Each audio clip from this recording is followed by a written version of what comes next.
Hyderabad biggest property show is here. CREDAI Hyderabad. Rate ఆగదు, demand తగ్గదు. ఈ రోజు నేను అదే అడగదలుచుకున్నా. నీతో పాటు ఒక పొంగు ఉన్నది. ఆ పొంగు ఎక్కువసేపు పొంగదయ్యా, పోతుంది. మరి నువ్వు ముఖ్యమంత్రివా ఆయన ముఖ్యమంత్రి కూడా తెలుస్తలేదు. ఇక్కడ మొన్న హైదరాబాద్ లో ఇంద్రమ్మ ఇల్లు ఇచ్చేటప్పుడు హైదరాబాద్ లో ఆయన పొంగు పొంగు పోస్టర్లు వేసుకున్నాడు. మరి అక్కడనే హైదరాబాద్ ఇన్ఛార్జ్ అయిన పొన్నం ప్రభాకర్ గారి ఫోటో వేయలేదు. అంటే బీసీలంటే అంత చులకన్నా మీకు?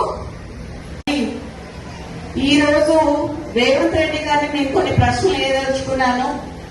దాంట్లో భాగంగా మీరు మొదట పీసీసీ కావాలని కోరుకున్నది కొండా సురేఖ, కొండా మురళీధరరావు గారు.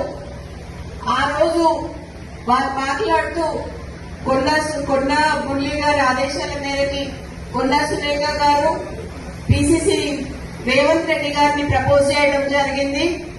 తర్వాత ఢిల్లీ స్థాయిలో కూడా ఆమె ప్రపోజ్ చేయడం జరిగింది. ఆ రోజు నువ్వు పీసీసీ అయినాక ఫస్ట్ మొట్టమొదటిగా మా ఇంటికే వచ్చారు. వచ్చి నువ్వు అన్న మాట ఏంటంటే మా నాన్నతోని కొండా మురళి గారితోని అన్న 38 సీట్లు వచ్చినా 36 సీట్లు వచ్చినా నీకు ఎమ్మెల్సీ ఇస్తానన్నావు. అన్నవా లేదా అనేది మా కోటగండి మైసమ్మ దగ్గరికి రా, ఎల్లమ్మ దగ్గరికి రా, శక్తివంతమైన దేవత ఆడ నేను అనలేదని నువ్వు ప్రమాణం చేయి, అప్పుడు నేను చెప్తా. ఒక బీసీ బిడ్డకి, ఒక క్రౌడ్ పుల్లర్ కి ఎందుకు ఎమ్మెల్సీ ఇయ్యలేదు, ఎందుకు పదవి ఇయ్యలేదు అని నేను అడుగుతున్నా. ఈరోజు నిన్నొచ్చి నేను చెప్పాలనుకున్నా చెప్పిన దీనికి కౌంటర్ ఇస్తే మాత్రం నేను ప్రెస్ క్లబ్ లో కూర్చొని ప్రెస్ నోట్ రిలీజ్ చేసి మొత్తం ఉన్నాయన్నీ బయట పెట్టాల్సి వస్తుంది.